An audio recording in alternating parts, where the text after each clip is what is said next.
and welcome back to the Treat Your Business podcast.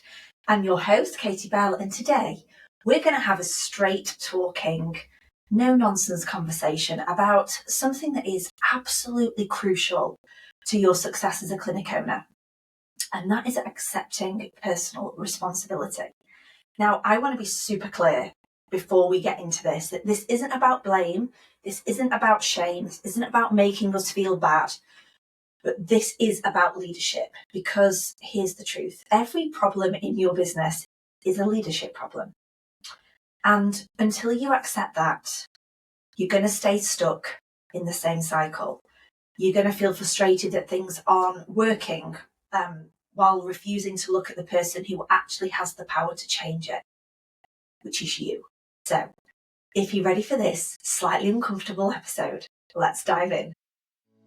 Welcome to the Treat Your Business podcast with Katie Bell. I am Katie, and this is the place to learn the strategies, tactics, tools and mindset needed to build your clinic or studio into a business that gives you the time, money, energy and fulfillment you want and deserve.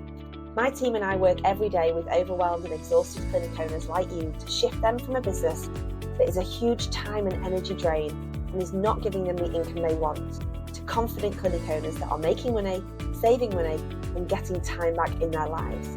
So if this sounds like something you want, let's dive in.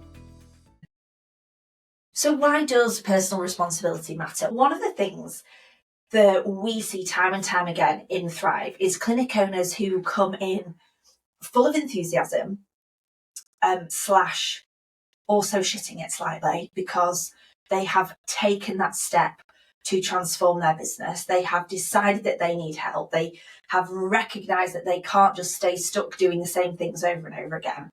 And then when things get hard, when they have to face uncomfortable truths about their numbers, about their leadership, about their systems, some of them want to throw the towel in. Some of them do throw the towel in. And we've had a few clinic owners recently who have asked to leave our program early.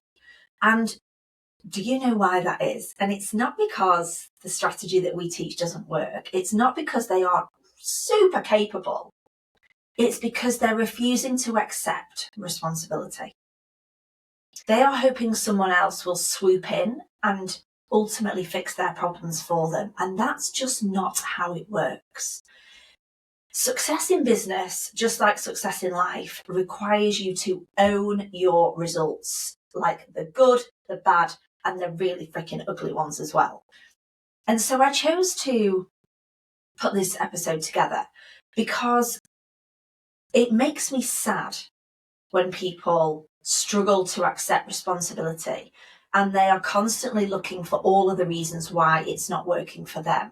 And ultimately, it's because they are not showing up or because they are not allowing themselves to be challenged. They don't like being uncomfortable when they are challenged on things that they don't really know, because how are we meant to know this stuff? We need to get taught how to run our businesses, and none of us get taught any of this on our courses.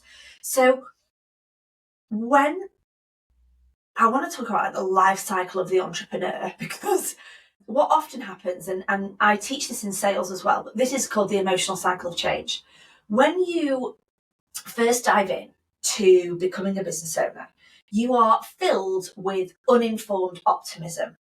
So you are at that stage of like maybe starting your business, or you've got this idea, or you've seen somebody else making money, you've seen your friend down the road that they're doing it as well, or you've met some other clinic owners, or you've gone to uni with people who've become a physio and they've run their own clinic, whatever it is.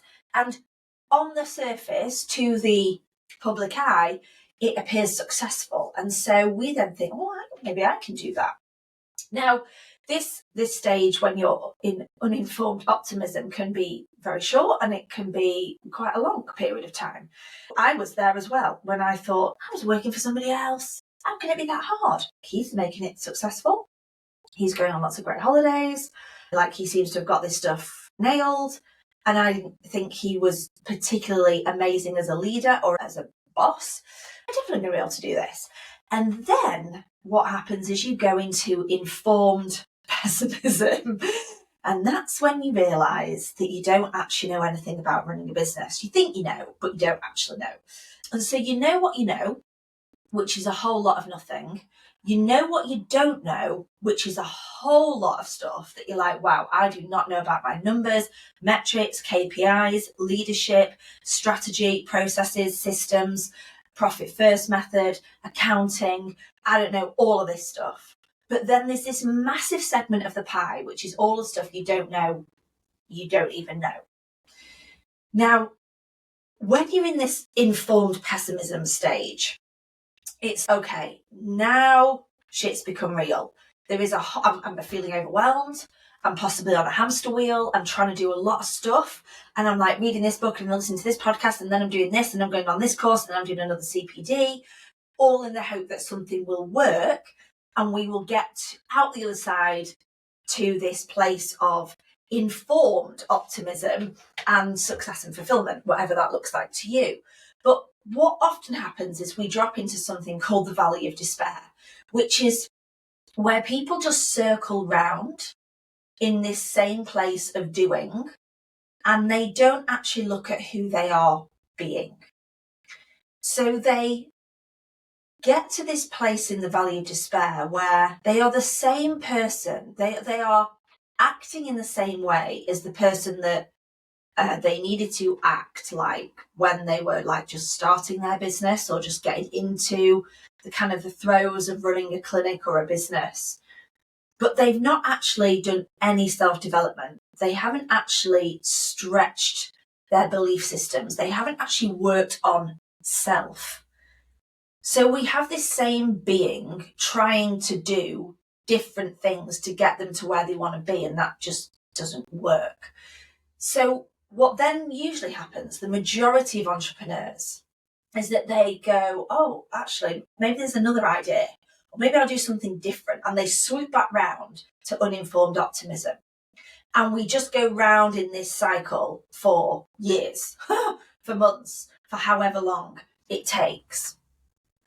Most entrepreneurs don't pull themselves up and out from the other side of the valley of despair into informed optimism and into success and fulfillment. So I wanted to record this because people look at successful people and they go, what is it that they have that I don't have? What is it that they've got? How do they do it? What are they doing differently? And I think successful people, it's not about what they have, it's about what they don't have. And successful people don't have a part of them that is willing to just throw in the towel, is to just not succeed. They just go for it. They drill themselves until they have achieved whatever it is that they have set out to achieve. Think about the British cycling team. I always think are super inspirational. Any athlete is super inspirational. But what they have is no different to what you have. It's just what they don't have is that part of them that is willing to just give up. And so when I have people wanting to break their contract with us, because we work with people over a minimum of 12 months, because if you want something to really change in your life, you need to commit, you need to give it the time. And we also know, because I've worked with many of you before, that we are wonderful at procrastinating. We are wonderful at people pleasing. And therefore we have bag of shit boundaries, which means we are often really busy, but we're not actually making a whole lot of progress. Does this sound familiar? It used to do for me as well. Because you're so busy, implementing and taking action is challenging. We get that. So we've got to create the space. We've got to create the time. We've got to create the belief system in you that recognises and realises that you are worth more than £50 to rub somebody's backside or rub their shoulder or whatever it is that you do. I know we do far more than that, but you get my point. We have to take you on this journey of accepting responsibility. Recognizing who you are right now is not going to be the person to get you where you want to go. Somebody said recently to us, I've done all these numbers. I did them 2 years ago. And we were like, amazing. So why has nothing changed? And it's because they are refusing to accept personal responsibility. They're hoping that they could just pay a consultant. We are not a consultancy business. If you want to work with a consultant, go and knock yourself out. But what happens when that consultant doesn't work for you anymore? You still have no fucking clue how to run your business. Excuse my French. I get very passionate about this. You've got to take responsibility on how your business runs and what your business needs from its leader. And leadership is not a term for somebody who has got a team. You are a leader, whether you are just leading yourself, your family, or a huge team. We've got to own our own results. So I want you to take a moment and ask yourself, does any of this sound familiar? My team just literally don't listen to me. I feel like I have to say things over and over again. It's a leadership problem. We don't have enough patients coming in. It's a marketing problem, by the way, which is your problem to fix. I don't have time to work on the business. This is a time management problem, a self-worth problem, which again comes down to you. I get it. It's not easy, is it, to look in the mirror and say, I am the reason this isn't working. But do you know what's even harder? Staying stuck in the same place year after year. Never getting the results that you want and that you love. Because you refuse to take control of what's in your power to change. Now, you all have values, or you should have values in your business and in your life. And that is how you show up. It's how you behave. And we have them in Thrive. And one of our values in Thrive is to be responsible. So that means that you own your own shit, basically, said in a different way. And at Thrive, we work with clinic owners who are ready to step up, even though they're overwhelmed, they're panicking, they're concerned, but they're like, if I don't do this, I'm just going to stay stuck in a cycle and I'm going to stay stuck in that valley of despair. And I want you to know that the right people, when you surround yourself with the right people, they are there to support you. They're there to challenge you. And they're there to give you the tools and strategies to succeed. But here is what we do not do. We do not hold space for excuses. Because, let me tell you this, the most successful clinic owners we have aren't the ones with the best location. They aren't the ones with the biggest budget. They aren't the ones with the fanciest branding. They're the ones who take extreme ownership of everything in their business. They don't blame the economy. They don't blame Trump or Musk or all the other fucking people that people are telling me it's all their fault. They don't blame the team. They don't blame their circumstances. They take action. They adapt. They make decisions based on data, not drama. So that's who we want in Thrive. So if you're looking for someone to pat you on the back and tell you that all the problems that you've got are out of your control, you are definitely in the wrong place. Or you're looking for, in my opinion, for the wrong thing. If you're looking for someone to just swoop in and solve all these problems, then prepare to pay them a shit ton of money. And I hope they really work for you. But that for me is, again, not accepting personal responsibility of owning a business and therefore knowing a business. So if this is hitting home for you, I told you this episode was going to be uncomfortable. And you're ready to do the work.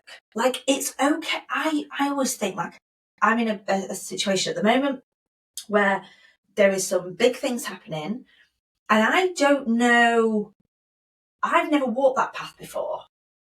I don't know how to get there. If I knew how to get there, I would have already done it. But I have to accept responsibility to find out, to learn, to get a support network around me of people that have been there already and done it and can teach me how to get there. So if this does hit home for you, you're ready to do the work, even though you feel like you've got no time, that is something that you need help with. Here's what I want you to start doing. I want you to stop blaming. I want you to start solving. So next time you catch yourself saying, God, it's so hard, isn't it, to find good staff? Reframe it to say, what am I doing to attract, retain, and lead a great team. I want you to make decisions based on data and not your feelings. Numbers do not lie. And if your revenue is down, look at where the gaps are instead of just saying, oh my God, it's a quiet month, it's seasonal, it's February, nobody's coming. Recognize that growth is going to be uncomfortable. If you are a person that loves comfort, then you need to be accepting that where you are right now is where you're going to stay. And that is cool. I'm cool with that. But for me, I am not living what we call our level 10 life in every area yet. So I've got to recognise that there's going to be some uncomfortable decisions I need to make. I'm going to have to feel uncomfortable. Because you've got to feel challenged. That's a good thing. If you're stepping out your comfort zone, that's where the magic happens. Surround yourself with people who hold you accountable, because this is exactly why Thrive exists, because we don't let you sit in excuses.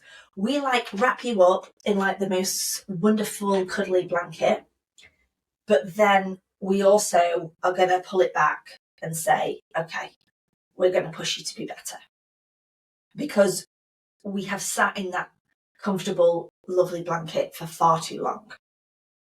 There is a great quote in a book called Extreme Ownership, and it's by somebody called Jocko Willink, I think. And he says, leaders must own everything in their world. There is no one else to blame.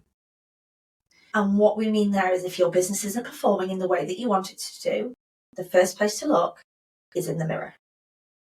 And one of my other favourite books is Atomic Habits. I'm reading it again for the billionth time. I've even got one of these clip-on lights because I usually read on my Kindle, and I have various wake periods in the night, which I just grab my Kindle and read, and got the paperback version, because there's some books, isn't there? I tend to read personal development books in paper form, and I tend to read fiction, crime, girl drama books on my Kindle.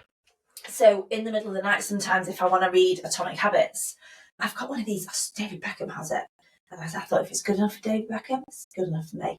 It's like a clip-on light, turn it on. Oh my God, I can read in the night. Anyway, why am I telling you this? Because he talks about the difference between motion and action. And he says motion is like planning and thinking and waiting. But then action is the doing. And the clinic owners that we see succeed in Thrive are the ones who take action. They don't just talk about it. That's the difference. So you alone are responsible for what you don't do or how you respond to what's done to you. And owning that mindset will transform your business. I'm going to say that again. You alone are responsible for what you do, what you don't do, or how you respond to what's done to you. Now, I know this episode might have felt a little bit uncomfortable, and I am really happy about that, because that means that some of you, not all of you, but some of you are going to take some form of action as a result of this. And that's a really good thing. Because if you want to build a thriving, profitable, sustainable business, this is the work you've got to do. Because you're the leader of your business in your life. You get to decide. And the moment that you fully embrace that is the moment everything starts to change.